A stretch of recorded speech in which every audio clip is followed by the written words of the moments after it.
It's the Full Court Press with Eric Frandsen and Jason Walker. Welcome back to the to the show that we're doing right now. Following the local teams, breaking down the biggest games with in-depth analysis and team interview. Join the show by calling into 435-752-1069 or text 435-339-0321. It's the Full Court Press. Throws, ends it, yes! Caught! Touchdown! They did it!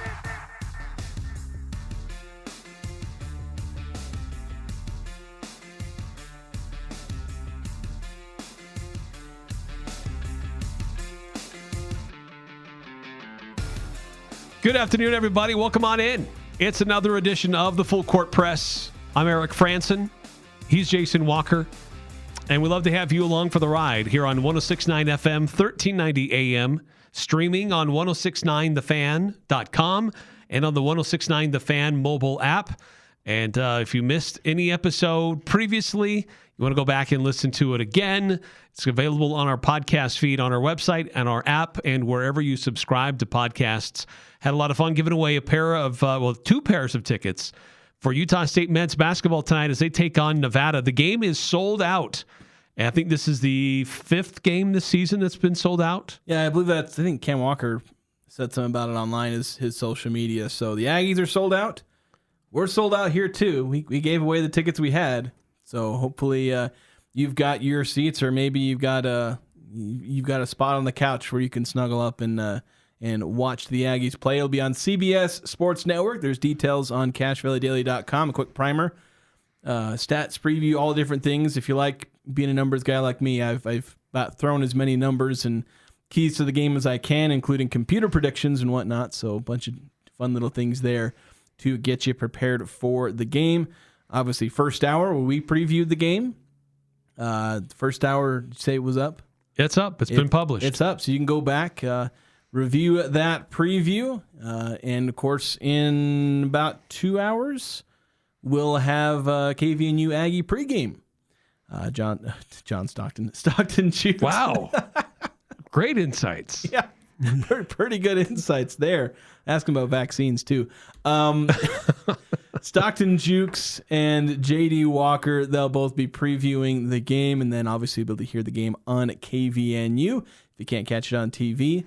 But let's talk about the games that happened yesterday, and then we'll also take a look at the other game that's happening today in the Mountain West, as the Aggies are not the only team in action.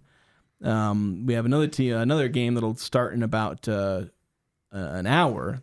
The Aggies are actually part of a doubleheader, so to be honest, the game's probably not going to start at 8 p.m. because it's only 2 hours between the start of the previous game and the scheduled beginning of Utah State against Nevada. But 4 games yesterday between Mountain West teams: Colorado State taking on Fresno, Grand Canyon at New Mexico, Air Force at San Jose, and Boise at UNLV. And let's start with the first of those, Colorado State at Fresno State. The Rams were favored. This is a team that's trying to bounce back from a rough start. They've been banged up. They've been without Kyle Jorgensen, who was a guy who was going to be in the Player of the Year conversation. But they got Bemba. Yeah, they got back. Rashawn Mbemba back. He's been back for a couple of games, working his way back. Kerry Booth has been playing about as well as he possibly can in Jorgensen's absence. But they go to Fresno State, a team who had kind of given some fits to a couple of teams. Obviously made life hard on the Aggies, but still lost that game. Lost on like a last-second shot or close to last-second shot to Nevada, losing 66-65.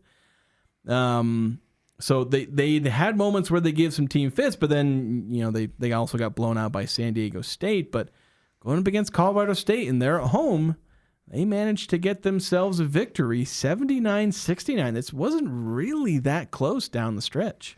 No, and this was one that for the metrics, we were hoping that Colorado State would be the team to pull off the win. But Fresno, a much different team this year than they were a year ago. They've got some solid players. They seem to be buying into what's going on with their coaching. One of the top scorers in the conference, and Jake Heidbreeder. They pretty much took care of business and were able to out-rebound Colorado State, did a better job with assists and turnovers and steals. Like they beat Colorado State in pretty much every way you can look at of how that game went down, and won the game by 10, 79-69. So solid defensive performance by the Bulldogs. Yeah. Next one up, this is another for the good of the conference type game, looking at New Mexico wanting them to get a win over Grand Canyon as New Mexico's trying to fight into that at-large, area. I know Jeff Grammer put out a funny thing pointing out that Joe Lunardi, who does his multiple times a week, like who's in, who's out, and all that, and he had New Mexico. They were in both the last 4 in and the first 4 out. Amazing. Yeah, New Mexico really, really an astonishing team. Just trying to be safe either way. Yeah, just hedging his bets. Right. Like I too believe that New Mexico will either make the NCAA tournament or they will not. It'll be only one of those two choices. Yeah, only one of those two choices. But New Mexico, while it was close for a decent chunk of the game, New Mexico was pretty much always ahead. I'm not actually 100% sure if Grand Canyon ever led in this game outside of maybe the first few minutes. I don't know if I have the score progression. It doesn't look like it. It was tied a couple of times, including I think briefly in the second half. It was 40-40. About a minute and a half into the second half, where it was 33 or 38-33 going into halftime.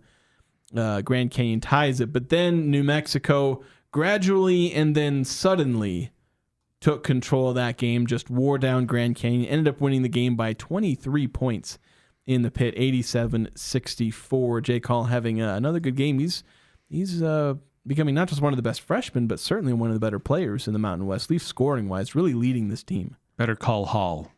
Yeah. That's the banners that they're making up down there in Albuquerque. They're doing? Play off of the TV series Better Call Saul, which is based in the Albuquerque area. Anyway, but then San Jose and Air Force, it was two teams that one of them was finally going to get their first conference win. Yeah.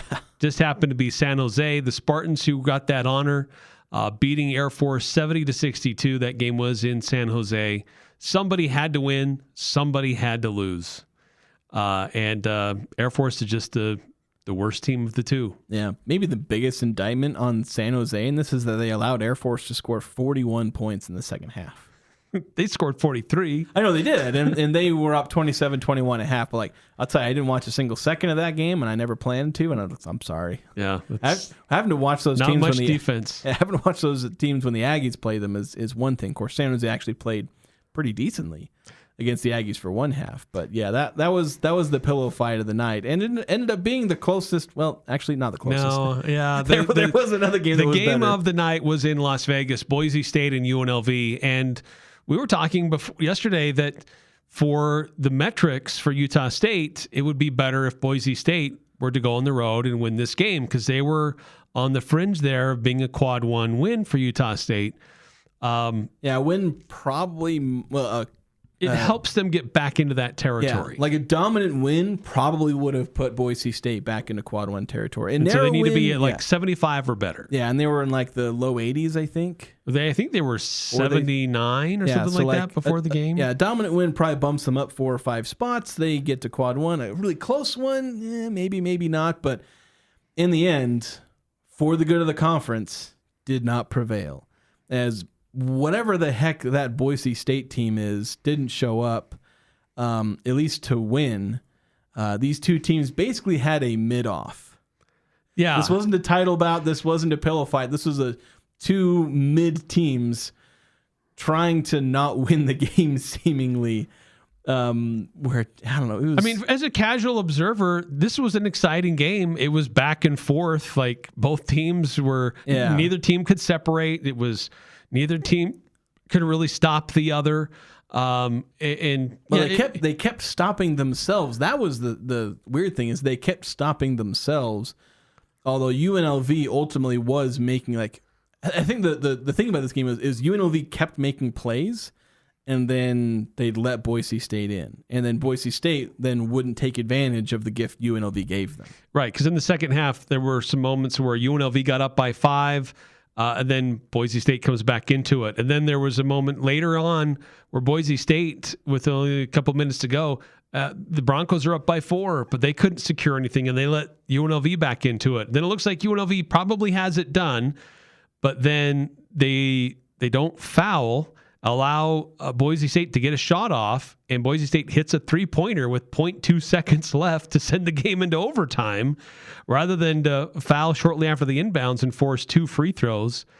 And so it goes to OT, but then UNLV gets a little bit of a cushion. They give it up. Boise State comes back, but eventually it's UNLV that ends up getting the win in the end. Yeah, they end up making the plays necessary. Tyron Jones with a couple of really good, kind of backside rim protection, or help defense rim protection, where there was one block, I think, on a layup that would have tied the game. I forget if it was Neto or Andrews who was driving into the lane, had a reverse layup, got it blocked.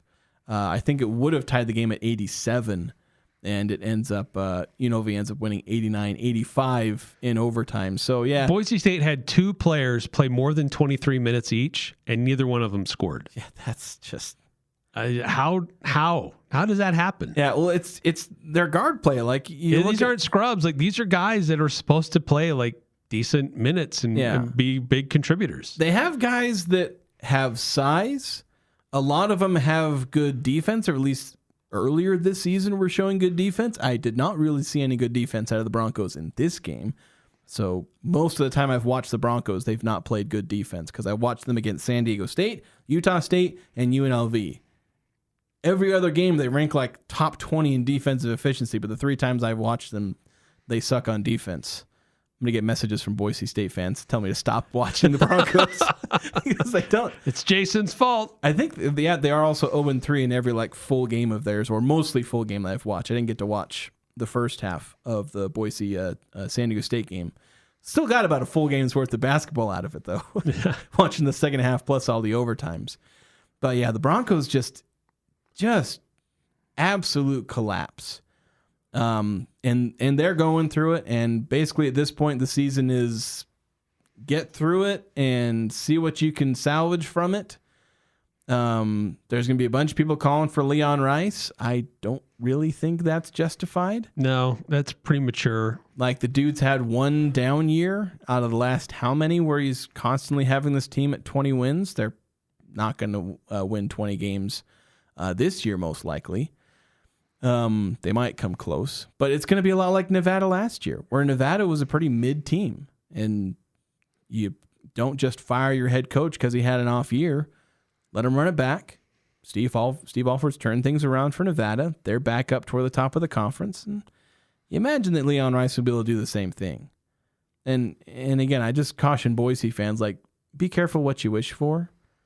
You want to get rid of the coach who's constantly getting your team to the top of the conference. Maybe not at the top as much as you'd like, but would you rather be the teams constantly losing their head coach, constantly not knowing what their roster's going to look like, if they're going to have anyone returning to the team because they're constantly firing their head coaches or having them poached away? Meanwhile, Utah State's gone through 4 head coaches in the last little bit, and each one of them has been at the top of the conference. Yeah, so it's...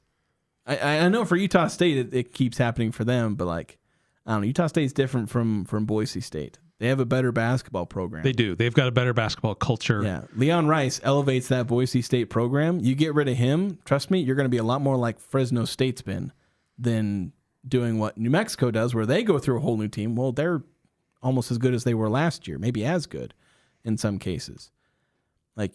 Boise State doesn't have what Utah State and New Mexico do. No. Colorado State, they went through the same thing almost as New Mexico did. They're struggling. New Mexico's not.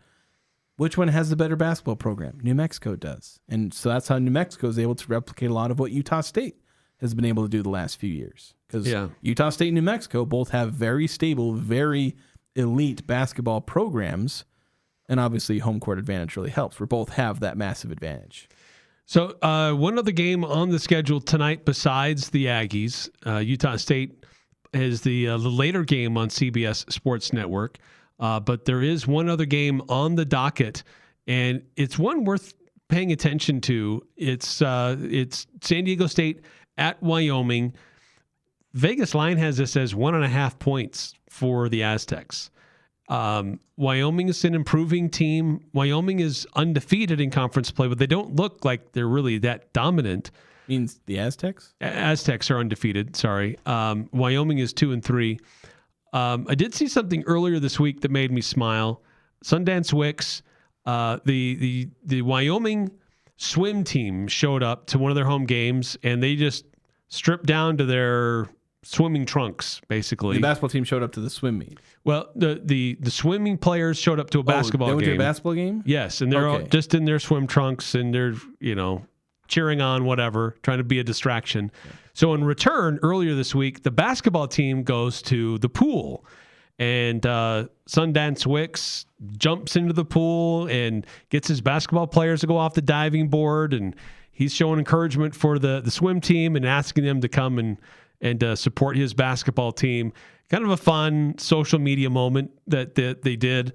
I've enjoyed watching Sundance Wicks from the outside. Still a little bit to be determined if his basketball is really that solid, if it's really at the top of the conference. But this could be an interesting matchup because this is a Wyoming team that has some good youth and certainly has a good feeling about them. I don't know if they can still execute as well as the San Diego State team, who has underperformed a little bit. But now that they're in conference play, they are finding ways to win, and that's what's most important. Yeah, San Diego State finding ways to win. They've played an easier schedule. They did play at Nevada and win at Nevada, so they have that feather in their cap where, like, you look at Utah State, they've played like the bottom 6 teams in the conference. Nevada's played most of those, but then they played Nevada and won at Lawler, apparently the hardest place to ever play that ever existed. Yeah, that's right. So, was the band there? Was the band there too? I'm not sure, actually. Could have been during the break. It was during the breaks. That's why I'm not sure. It might not have been there. So that may have been the secret to the Aztecs getting that. So the Aztecs tend to be consistent. Sometimes they're consistently inconsistent in their offense, where like they can never seem to pull away from teams at times. I say at times because they were able to pull ahead of San Jose, pull ahead of Fresno. They were ahead of Fresno in a way that Fresno was just never in that game. So like they've not like dominated some of these teams, but they have a few good games, a couple games where they're just inconsistent, can't quite pull away, but they get the job done. And that's what San Diego State has kind of consistently been the last 2 years, where they struggle to blow teams out, but they also struggle to lose. So I think with Wyoming, where the Cowboys, I think, just ended up being overrated after non-conference play. The Cowboys played a really big schedule. I know they were really tight with Texas Tech, but that was probably their best game. Still ended up losing. Mind you, it was to a team that's ranked 20th, so no shame in losing that game. But since then, they've not really backed up that they can be that team consistently. They go to New Mexico. They get routed by 20. At home against Grand Canyon. I know Grand Canyon's maybe looking a little better than I was giving them credit for, but still, Grand Canyon's not that good of a team. And Wyoming lost at home by 12 to Grand Canyon. So are they going to be able to stand up to San Diego State? Maybe, maybe not. But to me, I feel like this is more on how well does San Diego State play than it is on how well does Wyoming play. Like, if San Diego State plays down to the Cowboys, it's going to be a close game. If San Diego State is playing closer to their peak, Wyoming just doesn't really have the horses to keep up with the Aztecs. I haven't checked my what's going on Twitter for a little bit. I'm sure Mark Ziegler has already posted something about elevation and who the referees are tonight. Yeah, I bet. I'm sure, because he's obsessed over those two things. Yeah, because that's what he does. Mark Ziegler is a beat writer for the Aztecs in San Diego, and he obsesses. He's not on social media over much anymore. Who the referees are each game and what the elevation, and complaining about having to go to elevation for San Diego State to play games. Yeah, there was one. Who was the coach that? Heck, I don't even know if he's on social media anymore. I'm trying to look him up and I can't find him. It was some coach. I remember hearing the story about how he would always tell his players the elevation only affects you if you're outside. Which, telling a bunch of college kids who mind games. They may not know, it's like if you're that young, you may not have learned everything you need to know about how atmosphere works and all that. Don't make a big deal about it, and they won't. They won't think about it. Yeah, try and play the mind games, but then you get halfway through the game, it's like, is there a window open? Because I swear it's affecting me. I sure feel gassed. Yeah. But that game is going to be on CBS Sports Network at 6. So that's the lead up to Utah State's showdown with Nevada. Yeah. Chance that the Aggie game might start a little late or start online before they shift over to the TV. It's going to start late.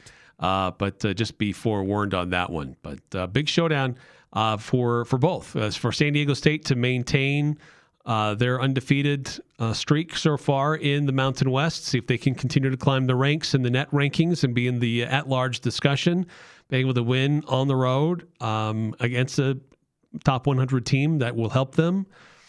For the good of the conference, San Diego State needs to win this one, and Utah State needs to win as well. Yeah, for the good of the conference. Let's get to a few texts before we hit the break. 8968 saying, if Jason's watching, I just think Boise has flushed their season. Yeah, if I keep watching, they'll, like I said, Boise, in the games that I've watched large chunks of, Boise State's 0-3. 7854 saying, I think Marvin Menzies may be available. Not sure. Oh, yeah, he's going to be let go from his job. Oh, we were talking about coaches. Yeah, coaches. Where was he? Like Oklahoma City or... The name escapes me of who that is. He was an assistant where? At New Mexico State. Then he became the head coach. And was he the head coach at UNLV for a minute? He was a head coach. Either was in the WAC or the Mountain West for a little bit. I'm looking up his... Yeah, so coach was an assistant at a bunch of different places. Yeah, head coach in Mexico State for about 10 years, then at UNLV, then was associate head coach at Grand Canyon, and I guess if he's getting fired, it means he was just fired from Kansas City. Kansas City, that's what it is. Okay. Then a couple more, one more text, 5338 saying, San Diego State will need several oil drums full of beet juice to survive in Laramie. Oh, yes, the beet juice. That's supposed to be the remedy. To help with the altitude? Yes, that's right. That's their drink of choice to help with we talking about juice elevation. From beet potatoes? Like From beets. Beets? Oh, yeah, beets. Sorry. Yes. I was thinking of beet. Oh, yeah. Red beets. Beet juice. Beets. Yeah, beet juice. All right, we're overdue for a timeout, so we're going to take that now. I'd love to continue to get your reactions, Utah State and Nevada, and what else is going on throughout the Mountain West. An interesting rule change for college basketball. NCAA, for once, making sense and doing the right thing. So we'll tell you about that coming up next on the Full Court Press. Who do you turn to if you want to change out your wood or pellet stove? Advanced Fireplace and Stove. They were voted the gold medalist for Best of Northern Utah for the 5th year in a row in the fireplace retrofit category. Be ready when the government's next wood and pellet replacement incentives pop up. Advanced Fireplace can help you navigate the paperwork. For more information, call Advanced Fireplace and Stove, 752-7272. Online at advancedfireplaceandstove.com. Winter's here and that old car sitting in the driveway isn't getting any warmer. Turn that frozen junker into cold hard cash with DD Auto and Salvage in Logan. It's never too cold, too wet, or too late to clean up and cash out. DD Auto and Salvage makes it quick and easy. They'll even pick it up for you. Get the most money possible for junk vehicles or scrap metal. Clear it out. Get the cash today. Call 787-1204. That's 787-1204. And let DD Auto and Salvage pay you today. DD Auto and Salvage. Cold cars turned into hot cash. Over the past few years, strong and crazy weather patterns have battered various parts of the country. Northern Utah and southern Idaho are not immune from its share of wild weather. Be prepared for power outages with a Generac backup generator from Golden Spike Electric. They are your local source for Generac sales and service. Generac keeps you in control when bad weather strikes. Golden Spike Electric, powering your peace of mind. Online at gsegenerators.com or call 257-3016. They also service other models. This is Garrett with Cache Valley Bank. Life has a way of moving quickly. Kids growing up, students starting fresh, and business owners taking bold new steps. At Cache Valley Bank, we're here for all of it. Whether you're opening your first account, growing your business, saving for the future, or planning what comes next, we're proud to be your trusted financial partner right here at home. Cache Valley Bank. Real relationships, real solutions for every stage of life. Member FDIC. From small homes to large businesses, Mountain Valley Heating and Air has you covered. Their team specializes in both residential and commercial services. When you choose Mountain Valley, you're choosing a full team ready to handle every detail, every time, so you and your business can always feel the love. Tune-ups, installations, or emergency service, whatever you need, we're here. Feel the love with Mountain Valley Heating and Air. That's mtnvalleyhvac.com.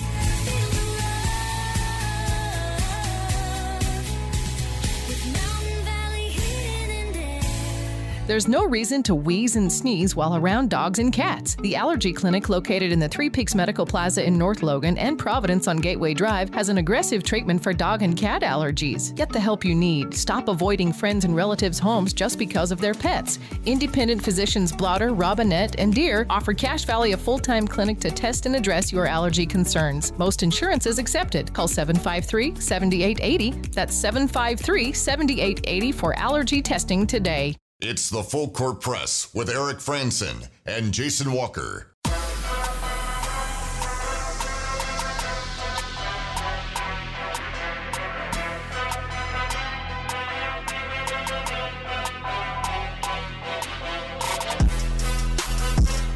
Feel the love with Mountain Valley Heating and Air. Heating, cooling, maintenance services, all available. Just call 753-5170 for residential and commercial HVAC services through Mountain Valley Heating and Air. If you want to chime in on the Full Court Press text line, sponsored by Young Power Sports of Logan, it's 435-339-0321. So we're right in the thick of the college football portal window. It's still going to be open for 2 more days. And so there's still time for players to declare if they want to leave. They don't have to declare their ultimate destination, but it's going on for just a few more days. It's through the 16th of January. But there's going to be changes for college basketball and its portal window. Originally, it was open for 60 days. Started at Selection Sunday, and that's just way too long. But it's being adjusted, and now what it's going to be is that the portal window for both men's and women's basketball will begin shortly after the championship game is concluded. So for women's basketball this year, the portal window will be open from April 6th through the 20th. And for men's basketball, it'll be open from April 7th through the 21st. Only 15 days for the portal. And it's nice that they're adjusting this. I think it works a little bit better. So you try and push the focus toward the end of the season. We've seen a lot of coaches talking about the calendar being like, why are we doing stuff with the portal like during the season or like, while the playoffs are still happening? Because we haven't finished the college football season yet. The transfer portal, I think, is going to close. It will. Before the national championship game. Like, that's kind of insane.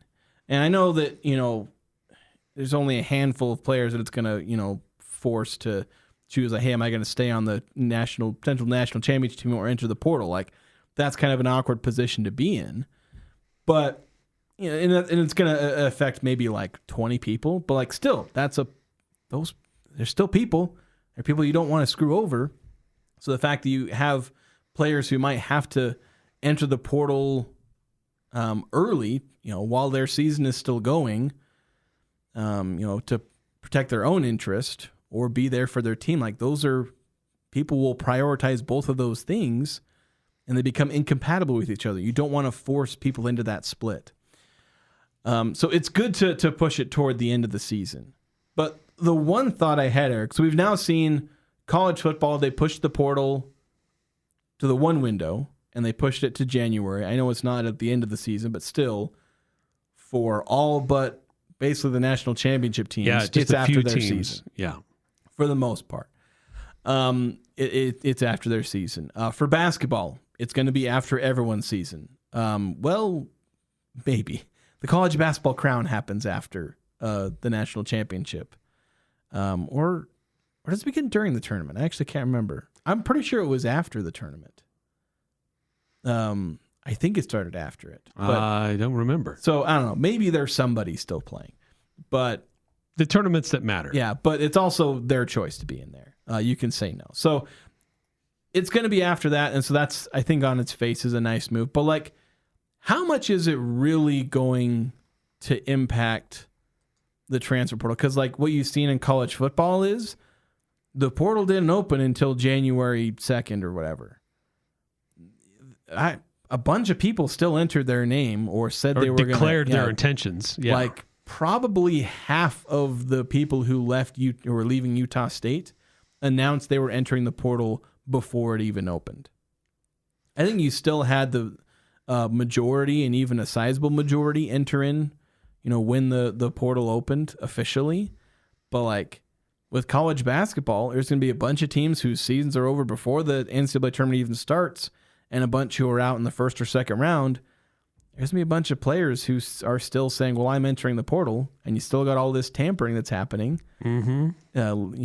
And like the question I've had is, does it really change that much about the portal and as far as how much tampering has? Like, do you think it really has an impact on the recruiting cycle of the transfer portal? Moving, with football moving theirs to January and with college basketball moving theirs from mid-March to April, like, does it really end up changing it that much?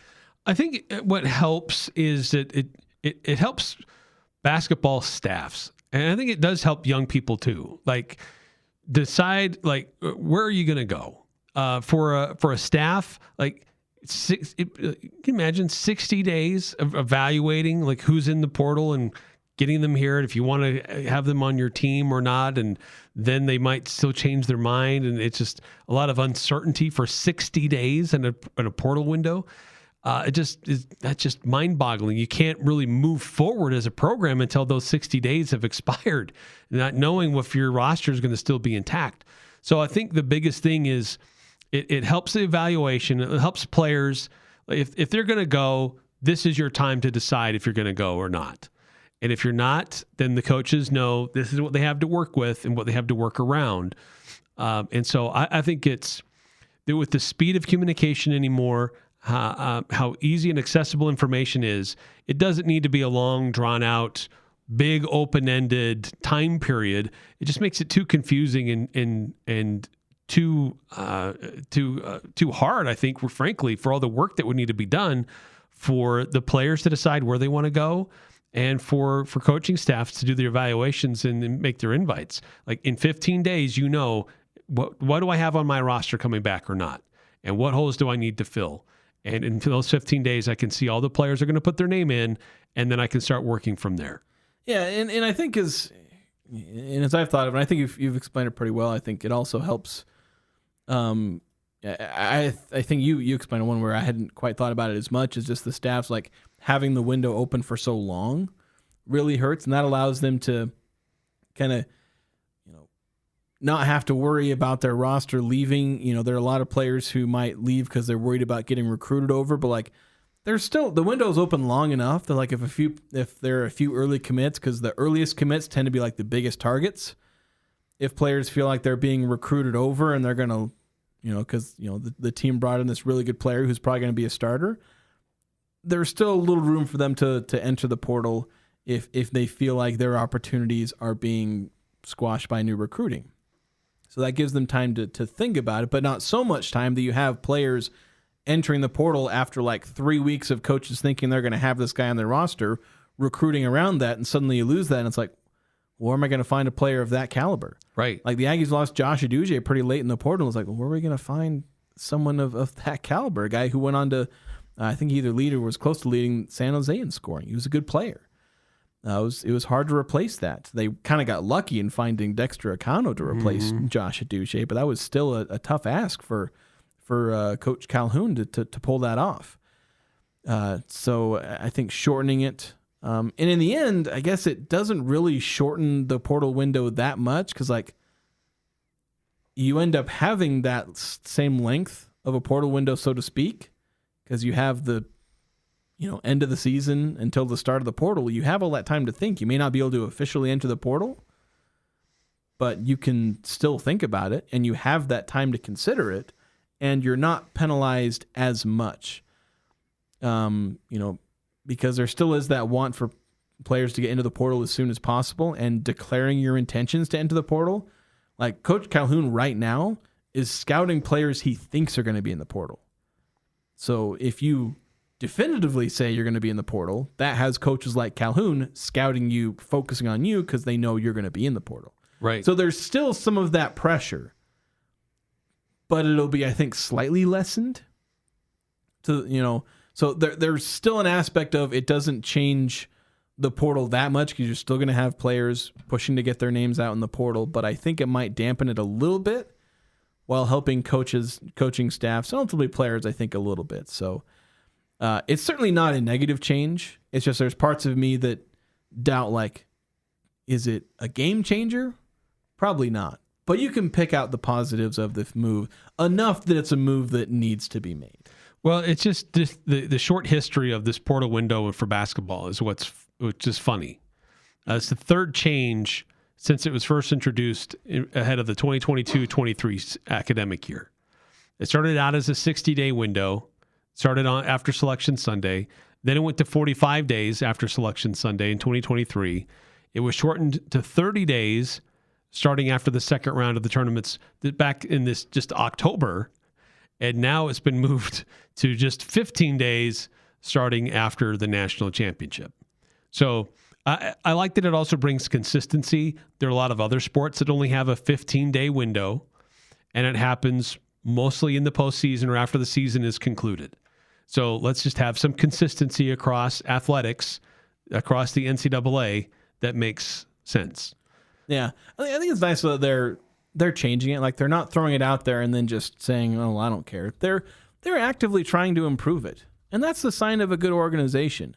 Not to give the NCAA too much credit because they're kind of a crap show of an organization at times, but it is something that you want to see out of an organization, a company. You know, the willingness to try new ideas. Of course, they were forced to try this idea. Well, was this the one that was forced on them? No, I don't think this was forced. I think they met and they've been discussing this and trying to fine tune this. The men's and women's basketball oversight committees. Well, just the idea of transferring. It was proposed back in November. Yeah, like the original like transfer portal because the moving the portal, like I'm talking about the original transfers, especially no penalty transfers. I think that was forced on them, or they saw the writing on the wall and just preempted it. But like, they're going with the new idea. They have no clue what they're doing because who on earth would have any clue what they were doing with this? Like, they were stepping into new territory. They didn't know what to expect, and they've been continuously refining this process.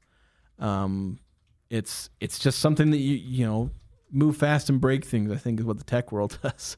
Although in this case, they're maybe moving a bit slowly, but they're moving cautiously, collecting data, and trying to make good decisions based off of that. And as you've explained, like, is it this game-breaking change? Is it fixing the transfer portal culture that we have? No, it's not going to fix that and some of the problems that we see with players being a little too eager to transfer, but it is incrementally making the portal and recruiting, frenzy post-season. It's making it a little bit more stable. Yeah. And that ends up helping. Yeah, I agree. They made other changes with some other sports as well. Men's wrestling, baseball, ice hockey, men's and women's track and field. And baseball was not included in this, but there were a number of them that they tried to fine tune and provide some clarity on. So I applaud the NCAA on doing that and streamlining that process a little bit. Yeah, congratulations. You barely you did something right. I got to take another quick time out here in the Full Court Press. When we come back, hot take or not a take? Yeah, the hottest game show in sports radio. Utah Jazz also in action tonight. Utah Mammoth played last night. Quick recaps and previews and what's up for them next on the Full Court Press. Happy New Year! You survived the holidays. This is Jarek at Jarek's Fine Jewelry. Did you meet the family during the holidays? How was that? Is it time to go engagement ring shopping? Valentine's Day is coming, but why wait? Do it now. Bring her in and view our collection of over 3,000 rings. With many of them being our own custom designs, I know we will find the perfect one. At Jarek's Fine Jewelry, we make it special. So come make it Jarek. Jarek's Fine Jewelry. Make it special, make it Jarek's.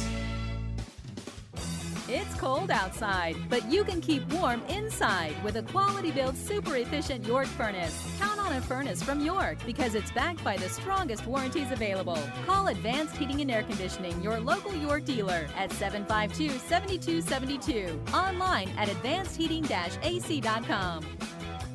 We're not comfortable until you are. Advanced Heating and Air.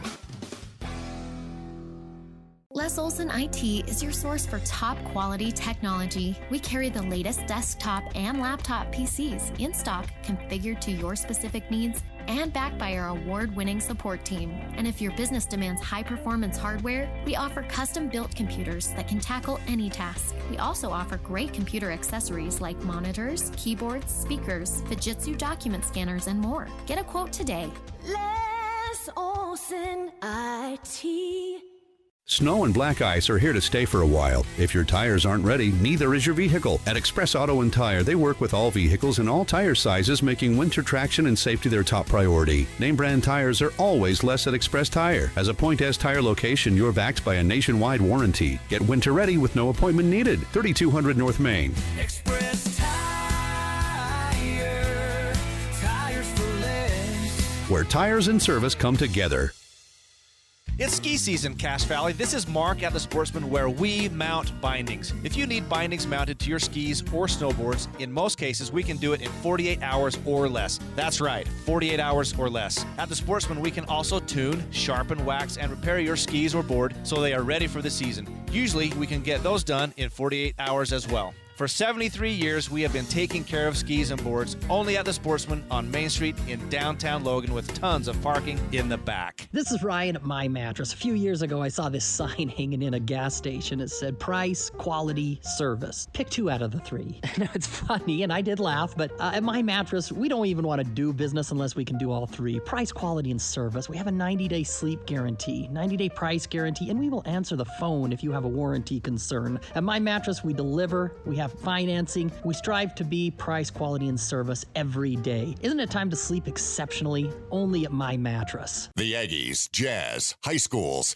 even the Pee Wee's T-ball team. It's the Full Court Press on Sports Talk Radio, The Fan. Welcome back to the Full Court Press. Eric Frandsen, Jason Walker. Shortened show today. Utah Jazz in action tonight, taking on the Chicago Bulls in Chicago. We will make way for David Locke and the Utah Jazz Radio Network with their pregame coverage starting at 5:50, tip-off at 6. And a reminder, KVNU game day coverage on our sister station, that'll start at 7 as Utah State gets ready for Nevada with J.D. Walker, Stockton Jukes, and Jalen Moore on KVNU. Full play-by-play there on 102.1 FM, 610 AM, and streaming on kvnutalk.com and the KVNU mobile app.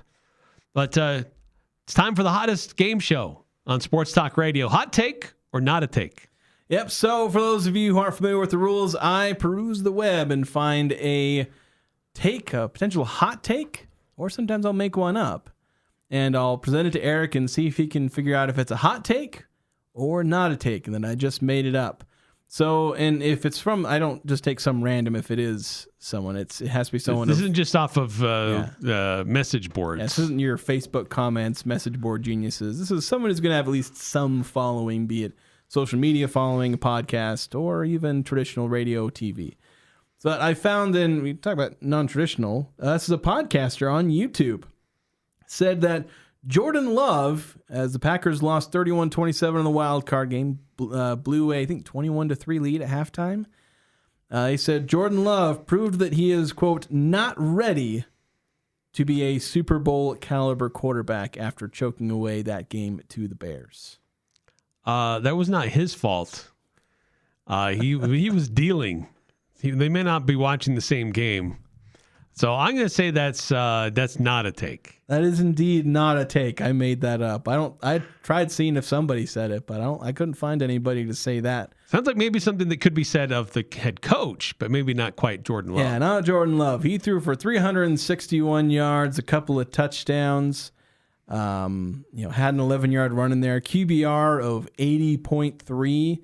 which was more than double of what Caleb Williams had, and he ended up being a bit of a hero of the game with 361 yards himself, although he had 2 interceptions. So, yeah, Jordan Love wasn't necessarily the problem, although his offense did only score 6 points in the second half. So it's not like the offense came to play either. Yeah. In that second half. The defense gave up 25 points in the fourth quarter. Defense did not help. Want to quickly mention Utah Mammoth. They had a game last night. They beat the Toronto Maple Leafs 6-1. The Mammoth had a really good start to the year, and then they really struggled in November and December. But as the calendar has turned, they've won 6 of their last 8 games. So playing a lot better now. And one of those losses was in overtime. So the Utah Mammoth playing better on the ice right now. Yeah, they're straddling the playoff line, if I remember right. So they need to do a little bit better if they want to secure a spot in the playoffs, but they're in a better position to do that than they were last year where they missed the playoffs. Yeah, they have Dallas in Salt Lake on Thursday. That's going to do it for us tonight here in the Full Court Press. Utah Jazz taking on the Chicago Bulls in Chicago.